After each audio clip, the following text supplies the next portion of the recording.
Our planet is teeming with many kinds of animal life, including groups with defining structures, such as the forelegs of land animals, the feathered wings of birds, and the dexterous hands of primates. Understanding the origins of these structures and of the groups that possess them has long been a central quest of biology. Charles Darwin asserted that each kind of animal must have evolved from pre-existing earlier kinds of animals that lacked those structures. He boldly predicted that buried in the crust of the earth were animals that connected one major group to another. Such transitional fossils would be intermediate in form between earlier and later groups. What made Darwin's prediction so bold was at the time he stated it in The Origin of Species, no such fossils had been found. His critics immediately latched on to the admission that transitional animals are somehow missing from the fossil record. Over the decades, it's become a standard talking point for those who have closed their mind to the science of evolution. There you go. Yeah, this is the stuff, right? So this was. But in fact, since Darwin, paleontologists have unearthed hundreds of transitional creatures that have enabled us to reconstruct the origins of many groups. And even so, searching for such fossils remains a challenging adventure, and finding the right one can change the way we think about the origins of living creatures.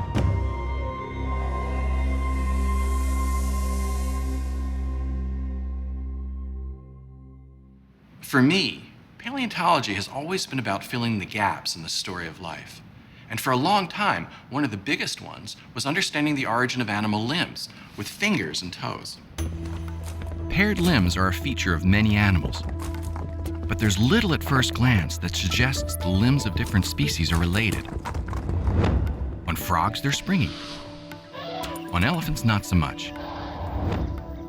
They're feathered on eagles, not on bats. But inside the limbs of mammals, amphibians, reptiles, and birds, one finds a common architecture. Here's a dog. Dogs run and jump. What do you have? One bone, two bones, little bones, and then the digits, the equivalents of the fingers or toes. And, of course, here's a bird. It flies.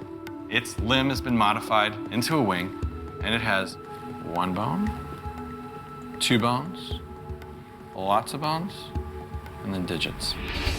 The amazing fact is every four-limbed animal walking the earth today has this fundamental pattern: one bone, two bones, little bones, fingers. That pattern suggests a connection between these very different groups of animals. And it's not the only feature they share. They also all have a backbone. They're vertebrates. The history of vertebrates has been captured in rock we can accurately date. Fossils reveal when each of these groups of animals first emerged. The youngest group is the birds. Go further back in time and you'll find the first mammals, and then the first reptiles, and the first amphibians. And then you get to 370 million years ago. Suddenly, there are no four-limbed creatures or tetrapods anywhere to be found. Where the first tetrapods came from has always been one of the great mysteries of biology. I mean, it's not like there weren't animals or vertebrates around 400 million years ago. There were, but they were all fish. Did four-legged animals come from fish? Fish might seem unlikely candidates to be the earliest ancestors of frogs, horses, and humans. They don't even have limbs. They have fins. Despite their different external appearances, there are revealing similarities. First, fish and tetrapods are vertebrates. And early in life, when they are embryos, they look remarkably similar.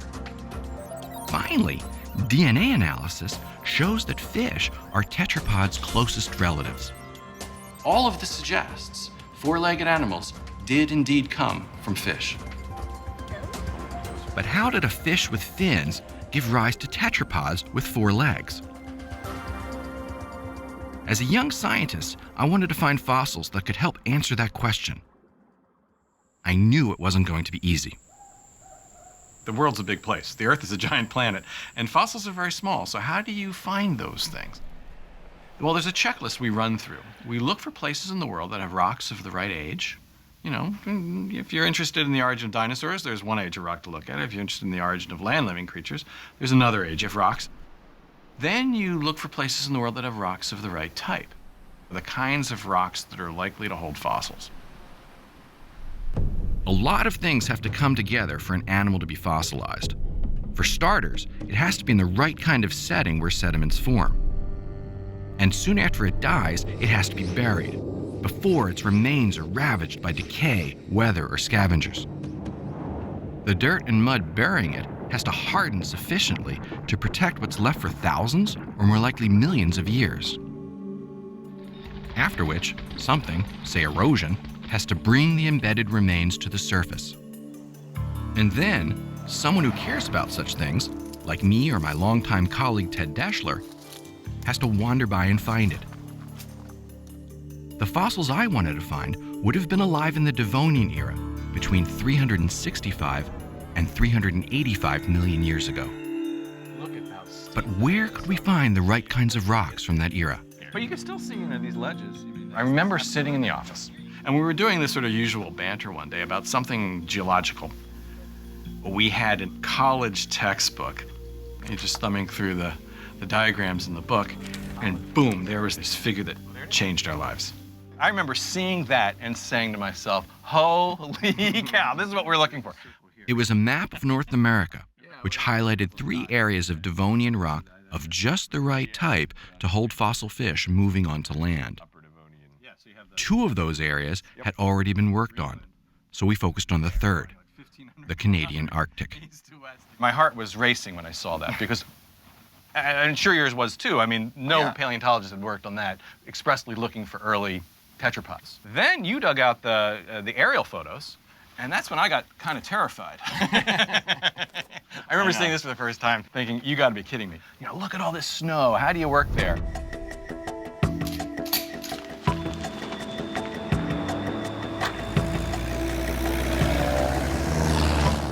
The Arctic presents some unusual challenges. You're far from help, so you have to bring everything you'll need. And you have to move fast because the season is short. And you don't want to be there when the weather turns.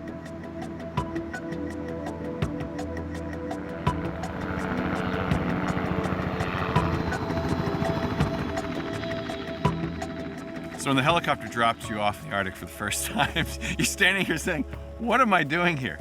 You know, you're thinking, oh, polar bears. That's the first thing you look for. Is there anything on the landscape? Everything white becomes a polar bear when you're first here. The last thing on your mind are fossils. It's hard to believe when you look out across this frozen terrain that once this was a warm, watery world swimming with life. There's this huge disconnect between the present and the past. What we see today is a valley with red and green rocks that are tilted, stacked one on top of the other. But that's not how it was in the past. These valleys have been carved by glaciers that have moved back and forth. And those red and green rocks actually at one point extended across the valley. And they were straight, they weren't tilted. Now look inside the rocks, and what those rocks tell us, that this valley 375 million years ago was a giant floodplain. And that floodplain was filled with rivers that swelled their banks and sometimes shrunk, but in those conditions formed swamps and streams of all different sizes. And inside those streams was diverse life. Including, we suspected, a fish with features that would ultimately enable animals to walk on land.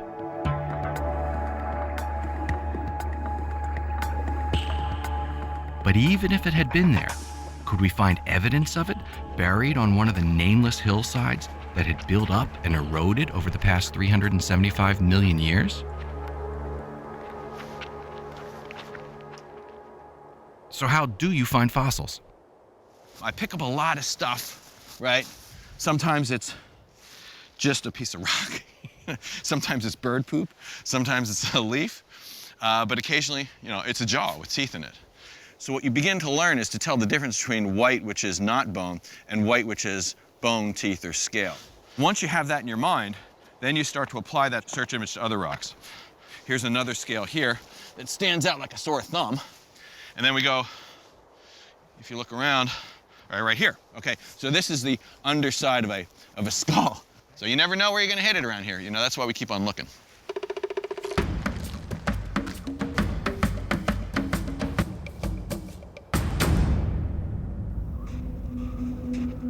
But that first expedition ended without finding what we had come for.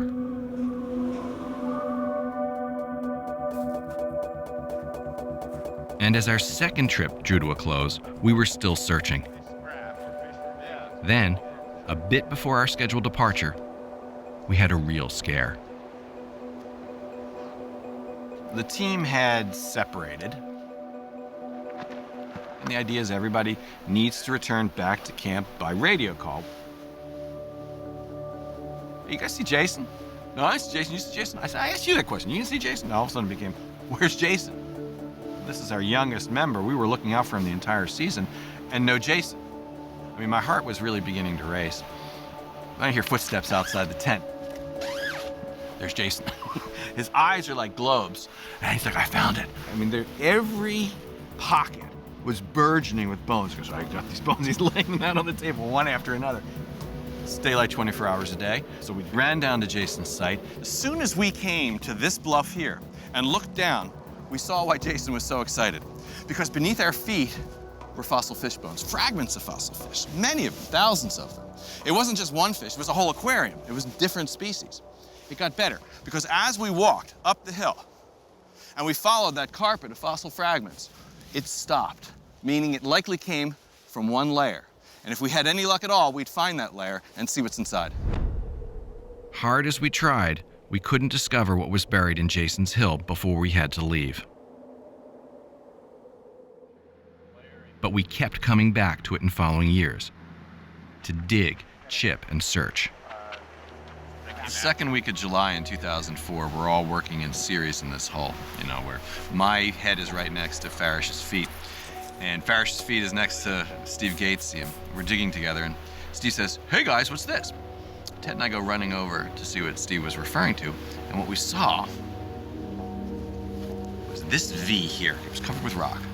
And as soon as we saw this V, and we saw these teeth under it, it became very clear that this little V we're seeing is the tip of a snout, and that this was a snout of a flat-headed fish. And it was sticking out of the rock. So if we had any luck whatsoever, the rest of the creature would be encased in the rock. And here it is. What's really wonderful about this specimen is that we have pretty much the whole thing, and the whole thing is put together. That is, the head is connected to the body, and the body is connected to the fins. So we know that this fin comes from this body. And when we put it all together, we see this creature's about 4 feet long, and some of the biggest were about 9 feet long. What's really amazing is that this is an animal that Darwin would have predicted. A real mix of characteristics, a combination of fish-like and tetrapod-like features. Like a fish, it has scales in its back, and it also has fins with fin rays.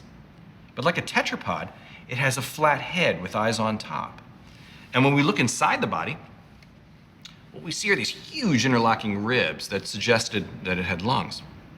When you put the body and the head together, you see it had a neck where the head could move independently of the body.